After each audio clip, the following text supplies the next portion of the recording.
కొద్ది నిమిషాలు దేవుని వాక్యాన్ని ధ్యానించుకుంటాము. బైబిల్ నోట్లు తీసి చక్కగా చదవండి. ఓకేనా? తొందరగా పడకంటే నీట్గా చదవండి. అయితే విశ్వాసం విషయమై బలహీనలు కొంతమంది ఉంటారు, విశ్వాసంలో బలంగా ఉంటారు కొంతమంది. ఇంట్లో చాలామంది జనాలు విశ్వాసం విషయమై బలహీనలు కూడా ఉంటారు, విశ్వాసంలోనూ బలంగా ఉండరు. అలాగా మన పితరుడైన అబ్రాహాము కూడా ఆయన విశ్వాసంలో మంచి బలం కలిగి ఉన్నాడు. విశ్వాసము అబ్రహాం దేవుని నమ్మున అది అతనికి నీతిగా ఎంచబడి. సో ఎందుకంటే విశ్వాసం విషయమై బలంగా ఉండాలి. మనం ఎప్పుడు బలహీనంగా ఉండకూడదు. బలహీనంగా ఉన్నప్పుడే మన శత్రువు ఎవడో ఈ సాతాన్ అనేవాడు అటాక్ చేయడం మొదలెడతాడు. ఎప్పుడు నువ్వు బలహీన స్థితిలో ఉండేటప్పుడు మాత్రమే. బలహీనం అంటే ఏంటి? నేను ఇప్పుడే బిర్యానీ తినేసి వచ్చాను, ఎందుకు నేనేందుకు బలహీనంగా ఉన్నాను, సూపర్గా ఉన్నాను అంటే నేను సైతాన్ గారు నీ బలానికి, నీ డబ్బుకి, నీ బిల్డింగ్లకి పడ్డం. ఆడికి కావాల్సింది కేవలం నువ్వు దేవుని యందు భయభక్తులు లేకుండా ఉంటే చాలు. వాడు నిన్ను తిప్పి తిప్పి తిప్పి తిప్పి తిప్పి తిప్పి గేమ్ ఆడేస్తాడు. అందుకనే ఆడి గేమ్ ఆడకుండా ఉండాలంటే, ఆడికి ఆ సొమ్ము దొరకకుండా ఉండాలంటే నువ్వు దేవుని కాలు పట్టుకో. ఒక సైతాన్ గడ్డికి దూరము దేవునికి లోపడి అపాధిని ఎదురించి, అప్పుడు వాడు మీ ఎదురుండే. ఎప్పుడైతే నువ్వు దేవునికి లోపడి ఉంటావో సైతాన్ గారు ఆటోమేటిక్గా పరారైపోతాడు, పలాయనము చిత్తగిస్తాడు. సో అందుకని మనం ఏం చేయాలంటే చూడండి, అదే విషయం రోమీయులకు రాసిన పత్రిక 14వ అధ్యాయము 1 నుంచి 12 వరకు చక్క చదవండి. విశ్వాస విషయమై బలహీనులైన వారిని చేర్చుకుని ఆగు. విశ్వాస విషయమై బలహీనులైన వారిని చేర్చుకుని అంటే ఏంటంటే, మనలో చాలామందికి చిన్న చిన్న విషయాలకి దేవుని మీద అవిధేయత కలిగి ఉండడం వల్ల, లేకపోతే అవిశ్వాసం కలిగి ఉండడం వల్ల ఆటోమేటిక్గా పెద్ద ప్రాబ్లమ్స్ కనబడతాయి. పెద్ద ప్రాబ్లమ్స్ లాగా కనబడుతుంటాయి అన్నమాట. సో అందుకనే చిన్న చిన్న విషయాలు గొడవలు, చిన్న చిన్న విషయాలకి కుంగిపోవడం, చిన్న విషయాలకి మెత్తపెడిపోవడం, చిన్న విషయాలకి ఆలుమొగల కొట్లాట, చిన్న విషయాలకి మొత్తం కంపని కొల్లేరు చేసుకోవడం. ఇవన్నీ ఏంటంటే ఇవి విశ్వాసంలో బలహీనంగా ఉండేటప్పుడే. వీళ్ళు కూడా చాలామంది చర్చికి వెళ్తారు, వాక్యం వింటారు, కానీ విశ్వాసం దేవుడి మీద ఎక్కువగా లేకపోతే ఆటోమేటిక్గా ఇలాంటి సమస్యలు ఎదురయ్యే సూచనలు కనపడతాయి బాగా. వీళ్ళు తొందరగా సైతాన్ గారికి దొరికిపోతారు. అందుకనే మనం ఏం చేయాలంటే చాలా జాగ్రత్తగా విశ్వాస విషయంలో బలంగా, మన పితరుడైన అబ్రహాములాగా బలంగా ఉండాలి.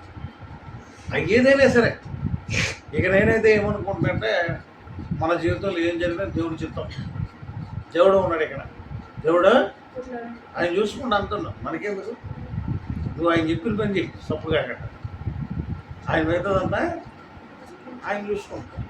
నువ్వు చేయాల్సిన పని నీకే. ఆయన ఏం చెప్పాడు ఆ పని, నీకేం పని అప్పు చెప్పాడు, నీకేం పని చెప్పాడు, నీకేం పని చెప్పాడు, ఆ పనుల్లో నువ్వు పర్ఫెక్ట్గా చేసుకుంటూ వెళ్తే దేవుడే మార్కెట్ తర్వాత చూపెడతా ఉంటాడు.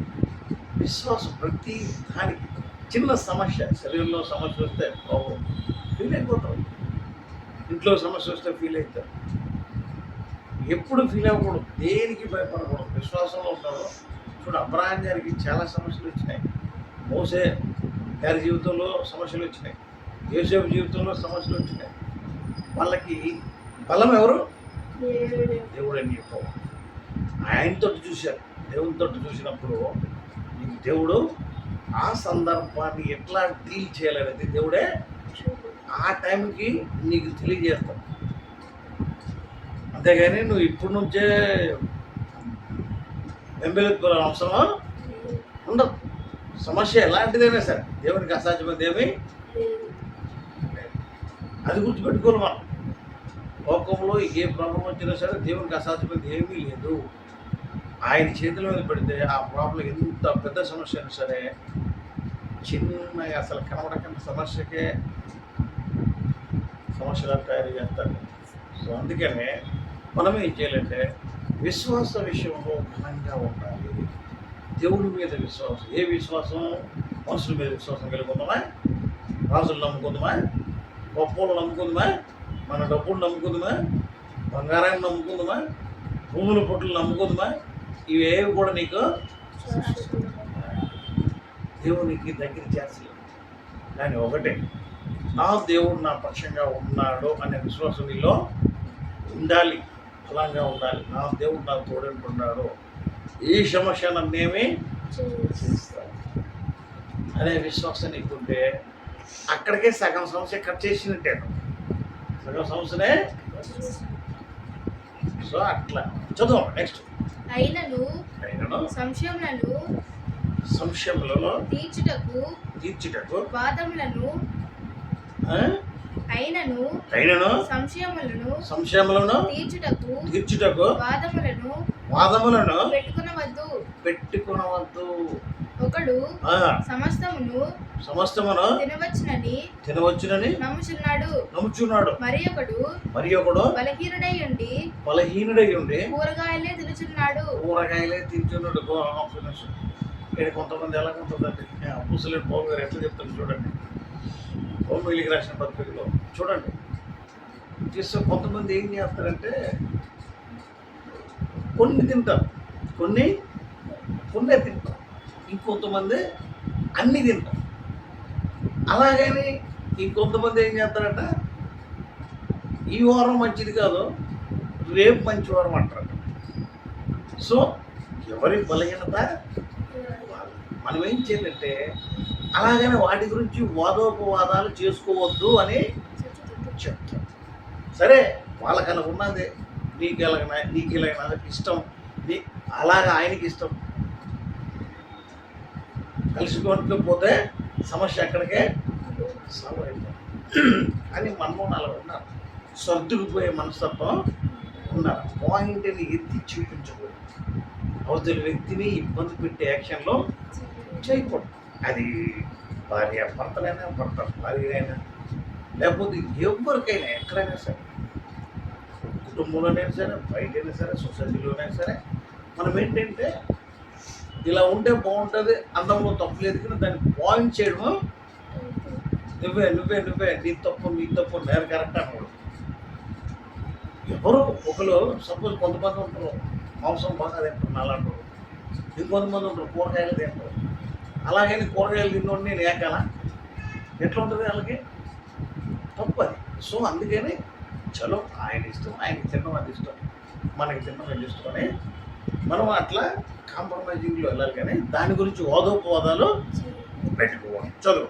తినువాడు తినని వాణిని తృణీకరింపకూడదు. అది తినని వాడిని తృణీకరింపకూడదు. ఇప్పుడు కొంతమంది సొసైటీలోనూ ఇప్పుడు మనది అసలు ఇండియా డెమోక్రటిక్ కంట్రీ. సో అలాంటప్పుడు చాలా ప్రజలు ఉంటారు, వివిధ వర్గాల ప్రజలు ఉంటారు. కాబట్టి వాళ్ళు మనం ఏంటంటే ఒక్కొక్కరు ఒక్కొక్క నచ్చింది చేసుకుంటాం. సో అట్లా మనం ఏం చేయాలంటే ఎవరిని మనము ఎవరికి ఇబ్బందికరంగా లేకుండా అందరినీ గౌరవించుకుంటా మనం ముందుకు సాగడమే మనిషి ముందున్న ప్రధాన కర్తవ్యం. అదే కర్తవ్యం దేవుడికి ఇష్టం. ఎట్లా ఉండడం అంటే ప్రతి ఒక్కరితో కొట్లాట పెట్టుకొని చంపుకుంటూ వెళ్ళిపోవడం, నరుక్కుంటూ వెళ్ళిపోవడం దేవునికి ఇష్టమో లేవు. ప్రజలందరూ మంచి మార్గంలో ఉంటూ దేవుని నీతిని తెలుసుకోవాలనేదే దేవుని ఆయన ఆశ ఆయన మన మీద. అంతేగాని మనుషులు కొనుక్కొని చచ్చిపోతారు అనేది దేవునికి ఇష్టమో బయట విషయం కాదు. సైతానగాడి కబంధాస్తాల కింద అందుకని మనం ఉండకూడదు. ఎప్పుడైతే మనము ఈ విశ్వాసంలో నిలకడగా ఉంటామో సమస్యకి కృంగిపోకూడదు. అందుకే ఏసే అన్నాడు మత్తయి సువార్తలో, ఎప్పుడైనా నువ్వు సమస్యకి నువ్వు చింతించడం వలన నీ మూరనే ఎంత ఎక్కువ చేసుకోలేవు, ఎంత తక్కువ కూడా చేసుకోలేవు అని చెప్పాడు కదా. అలాంటప్పుడు మీ చింత యావత్తును నా మీద అయిపోయినాడు కాబట్టి ఆయనకే ప్రార్థనాపూర్వకంగా మన విన్నపాలు తెలియజేసి మన సమస్యలు తెలియజేస్తే ఆటోమేటిక్గా సాల్వ్ అవుతాయి. చాలామంది అంటారు దేవునికి ప్రార్థన చేశానికంటే ఇంకా నాకు జవాబు రాకుండా నువ్వు అనుకున్నావా? అసలు దేవుడు చూడకంటూ ఎవడైనా భోజనం తినేసి బతకగలుగుతాడా? అది కాని పని. మనల్ని ప్రతిరోజు ఆయన అబ్జర్వ్ చేస్తుంటాడు. ఆయన అందరికీ, ఆయన నమ్మిన వాళ్ళకి నమ్మని వాళ్ళకి అందరినీ కాపాడుతాడు దేవుడు. మనం అనుకుంటాం మనల్నే కాపాడుతుండగలనుకుంటున్నాం. అలాగే మన ముస్లిం సహోదరులు, హిందూ సహోదరులు, మనల్ని అందరూ ఆయన పుట్టించిన వాళ్ళు. సో వీళ్ళందరికీ ఆయన అన్ని నీడ్స్ ప్రొవైడ్ చేస్తారు. కాకపోతే ఆయన ప్రార్థన చేయలేదన్నంత మాత్రాన నీకు నాకు కోపం ఉండదేమో, కానీ దేవుడికి మాత్రం ఆయన సృష్టించిన దేవుడికి కోపం ఉండదు. వాళ్ళని వీళ్ళు చూసి వాళ్ళని చూసి వీళ్ళు మారుతారు కదా అని అనుకుంటున్నాడు సృష్టికర్త. ఇప్పుడు మన కుటుంబంలో ఒక 5 పిల్లలు ఉన్నారనుకున్నాడు తల్లిదండ్రులకి. ఈ 5 పిల్లలను ఒక పిల్లోడు మంచి చదువుతాడు, ఇంకో పిల్లోడు మీడియంలో ఉంటాడు, ఇంకో పిల్లోడు అసలు పనికి రాకుండా అయిపోతాడు. అయినా ఈ తల్లిదండ్రులు ఆయన జబేతరా చంపరు కదా. ఏమనుకుంటారు, సరే ఈ స్కూల్ నుండి కాకపోతే ఆ స్కూల్లో జాయిన్ చేద్దాం, మంచిగా స్ట్రిక్ట్ ఉంటారు కదా, మారుతాడులే ఏం కాదు అంటారు. కానీ ఈ పిల్లోడు బాగాడు కాబట్టి ఊరందరూ ఆయన కోపం ఉంటుంది. కానీ కన్న తల్లిదండ్రులు మాత్రం నా కొడుకు ఆయన తప్పులని కప్పెడతాడు. అలాగే దేవుడు కూడా ఆయన నమ్మినోళ్ళని ఎంత బాధ చూస్తాడో నమ్మనోళ్ళు కూడా అంతే ప్రేమగా చూస్తాడు. అందరికీ అదే గాలి ఇస్తాడు, అందరికీ అదే నీరు ఇస్తాడు, అందరినీ ఒకలాగే చూస్తాడు. పేదోడని పేదోడిలాగా అజ్జేరుడు, గొప్పోడని గొప్పోడిలాగా పుట్టించాడు. అందరూ దేవుడిని ఎలా పుట్టిస్తాడో మనుషులు అలాగే అందరికీ జరుగుతుందా లేదా? మనం కల్పించుకున్న మాత్రం మన మధ్యన గొడవలు క్రియేట్ అయిపోతాయి. కానీ దేవుడు చేసింది అందరికీ సమానంగా ఉంది. ఈ ఎక్కడ గొడవలు అయితే అంటే ఈ సైతాన్ వ్యక్తిత్వాలు ఎక్కడ ఉంటాయో అక్కడ గొడవ ఇమీడియట్లీ స్టార్ట్ అవుతుంది. ఇవంటే బలహీనమైన ఘటాలు అన్నమాట. అంటే సపోజ్ కొంతమంది మనలోనే చెప్తున్నాను, చాలామందికి వీళ్ళు ఎవరినైనా ఏమనేస్తారు కానీ అవతల ఏమని అంటే తట్టుకోలేనప్పుడు నువ్వు అవతల ఉండేది కనాలి, తప్పుడుగా ఎక్కడ ఉండాలి కదా. అదే నచ్చదు. నువ్వు అసలు బలమైన ఏంటంటే యేసయ్య అందుకే మాదిరి చూపించాడు ఈ విధంగా ఉండాలని, ఓర్పు కలిగి ఉండాలి అని అన్నాడు. ఓర్పు కలిగి ఉండాలి. ఆయన ఎవరైనా కొట్టగలుగుతారా? ఆయన ఏంటంటే మనకి సమస్త మానవాళికి ఈ మాదిరిలో ఉంటే మీరు ప్రాబ్లమ్ని ఈజీగా చేయించేస్తారా అన్నారు. అదే మనం పార్టిసిపేట్ చేయాలి. చదువు నెక్స్ట్. తిననివాడు తినవానికి తీర్పు తీర్చకూడదు. ఇప్పుడు కొంతమంది ఒకడు ఎక్కువ తింటాడు, ఒకడు తక్కువ తింటాడు. అలాగని తిన్నోని చూసి నువ్వు తినిపోతురా అనకూడదు, తిన్నోని చూసి నువ్వు నక్కపోతురా అని అనకూడదు. రెండు ప్రాబ్లం అండి. ఎవరికి ఏమైతే ఎంత పడితే అంత తింటారు. మళ్ళీ మనం ప్రేమతో చూడాలి తప్పించి ఎంత తింటాడని అనవసరం కొంతమంది సనుక్కుంటాం. ఇవి వచ్చిన ప్రాబ్లం అక్కడే, ఆ సనుగుడుతోనే పెద్ద ప్రాబ్లం. సో అలాంటిప్పుడు కూడా మనం చేయకూడదు. నెక్స్ట్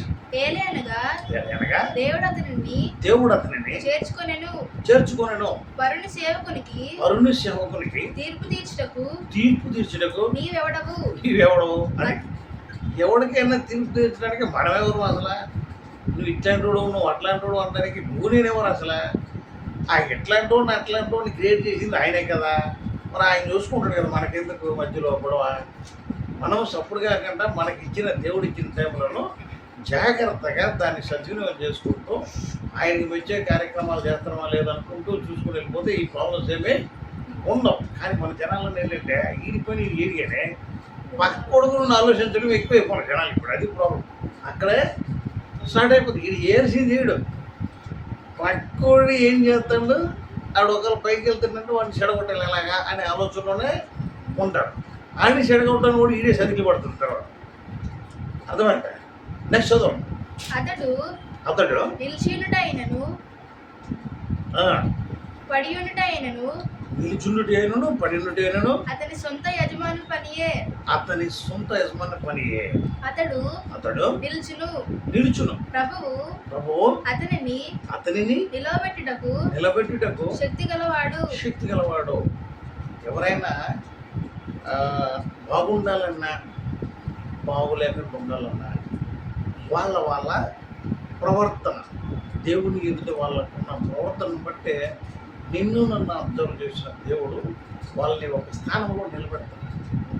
నిలబెట్టినప్పుడు మనం వాళ్ళకి ఎంచకూడదు, దూషించకూడదు.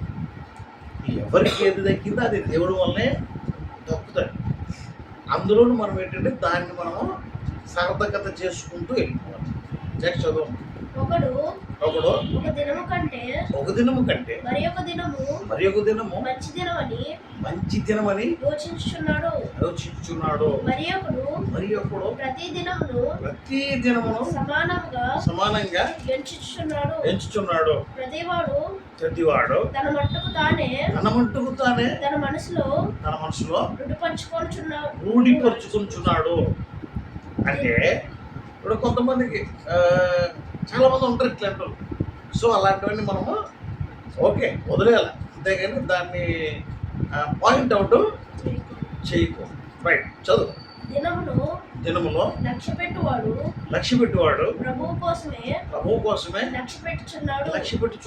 తినువాడు దేవునికి కృతజ్ఞతాస్తుతులు చెల్లించున్నాడు. కనుక ప్రభువు కోసమే తినుచున్నాడు. తిననివాడు ప్రభు కోసమే తినుటమాని దేవునికి తినువాడు దేవునికి కృతజ్ఞతాస్తుతులు చెల్లించున్నాడు. కనుక ప్రభు కోసమే తినుచున్నాడు. తిననివాడు ప్రభు కోసమే తినుటమాని దేవునికి కృతజ్ఞతాస్తుతులు చెల్లించున్నాడు. మనలో ఎవడును తన కోసమే బ్రతుకడు. ఎవడును తన కోసమే చనిపోడు. మనము బ్రతికినను ప్రభువు కోసమే బ్రతుకుచున్నాము. చనిపోయినను ప్రభు కోసమే చనిపోచున్నాము. కాబట్టి మనము బ్రతికినను చనిపోయినను ప్రభువారమై ఉన్నాము. ఒక్క నిమిషం. అయితే ఇక్కడ ఎట్లా ఉంటుందంటే చూడండి, కొన్ని సందర్భాల్లో మేము హైదరాబాద్లో ఉండేటప్పుడు, జాబ్ చేసుకునేటప్పుడు మేము రూమ్మేట్స్గా ఉండేవాళ్ళం. రూమ్మేట్స్గా ఉండడం 3 ఉండేవాళ్ళం రూమ్లో. సో ఇందులో ఒక ఆయన బ్రాహ్మిన్స్ ఆయన ఉండేవాడు మాతో పాటు. ఉండేటప్పుడు ఆయనకి మటన్ అంటే పాపం. ఎందుకంటే వాళ్ళు తినరు, మటను చేపలు తినరాదు. లేకపోతే మేము ఆయన గురించి మిగతా ఇద్దరం తింటాం. నేను ఇంకొక ఆయన తింటాం, కానీ ఆయన తినడు. ఆయన బ్రాహ్మణ, ఆయన గురించి మన ఫ్రెండ్ స్నేహితుడు కాబట్టి మేము తింటే పాపం ఎక్కడ ఇబ్బంది పడతాడో అని చెప్పేసి మేము ఆయన గురించి ఎస్పెషల్లీ ఆ రూమ్లో నేను వంట చేసుకోకుండా బయట తినేసేవాళ్ళం. బయట ఎందుకంటే కొన్ని సందర్భాల్లో రిలేషన్ బాగుంటే ఉండాలంటే కొన్ని మనము కట్టుబాట్లు మనమే సర్దుకోవాలి. దీనికోసం నేను ఎందుకు మానేయాలో మాసం నేను తింటా అనికేమైతే అనేటట్టు ఉండవు. కొన్ని సందర్భాల్లో ఎందుకంటే అక్కడ రిలేషన్ దెబ్బ తింటారు. తిన్నాడు అనుకో, ఆ వ్యక్తి ఏంటరా నాకు పడదని తెలిసి కూడా అలాగే తింటారు. అలాగే కొంతమంది కొన్ని పదార్థాలు మాత్రమే తింటారు, కొంతమంది కొన్ని పదార్థాలు తింటారు, కొంతమంది కొన్ని పదార్థాలు తింటారు. అలాగే తిన్నవాడు హేళన చేయకూడదు. వాళ్ళకి అది ఇష్టం లేదు, వదిలేయాల అంతే. నీకు ఇష్టం ఉంది, నువ్వు నిన్ను పర్వాలేదు. ఎప్పుడు కూడా తర్క వితండవాదాలు దీని గురించి మనం చేసుకోకూడదు.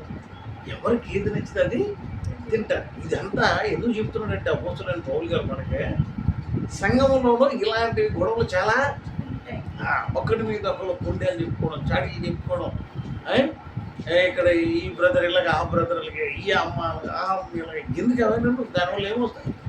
వాటి మీద ఫోకస్ పెట్టిన బదులు ఒక ఇంటికి పోయే టైం ఉంటే మంచిగా బైబిల్ చదువు. దేవుని విశ్వాసంలో బలపడతావు. దేవుని మాటలో వినటం వల్ల విశ్వాసం కలిగితే, చదవడం వల్ల నీకు విశ్వాసము ధైర్యం రెండు వచ్చేస్తాయి. సో అందుకని ఏమైందంటే ఎవరో చెప్పిన వాక్యం విన్నప్పుడు నీకు వింటూలో విజ్ఞానం కలిగితే నీకు నువ్వుగా చదివిన అండర్స్టాండింగ్లకు రావడానికి ప్రభువుని ప్రార్థన చేసుకొని చదువుతూ ఉంటే ఇంకా విశ్వాసంలో బలపడతారు కదా. అది మానేస్తారు మనం. ఏది చేయాలో అది చేయరు కానీ ఏది చేయకూడదు అది మాత్రం కంపల్సరీ చేస్తారు. సో ఇక్కడే గొడవలో స్టార్ట్ అయింది. సో అందుకని అట్లా ఉండకూడదు. దేవుల్లో మనం అందరం కలిసిమెట్టుగా ఉండి దేవుని రాజ్యాన్ని ఇక్కడ చాటి చెప్పడం మన అంతిమ లక్ష్యం. ఎందుకంటే దేవుని రాకడ దగ్గరైపోయింది కాబట్టి ఎక్కడ చూసినా యుద్ధ వాతావరణంలో భయంకరమైన పరిస్థితులు ఇవన్నీ జరుగుతున్నాయంటే యేసయ్య రాకడ అతి దగ్గరలో ఉంది అని అర్థము చేసుకొని మనల్ని మనం విమర్శించుకొని మనమే జాగ్రత్తగా దేవుని భగవత్తులు కలిగి ఉండి మన తోటి సహోదరులతో కూడా హెచ్చరిక జారీ చేసుకొని ఒకరు ప్రేమతో మనము సందేశాలను పంపించుకుంటూ దేవునిలో స్థిరంగా ఉండాలన్నదే దేవుని ఆశ. అట్టి విధమైన దేవుని భగవత్తులు యెహోవా దేవుడు నిరంతరం యేసయ్య నామములో మనకు అనుగ్రహించును గాక. ఆమేన్. ఆమేన్ ఆమేన్ ఆమేన్.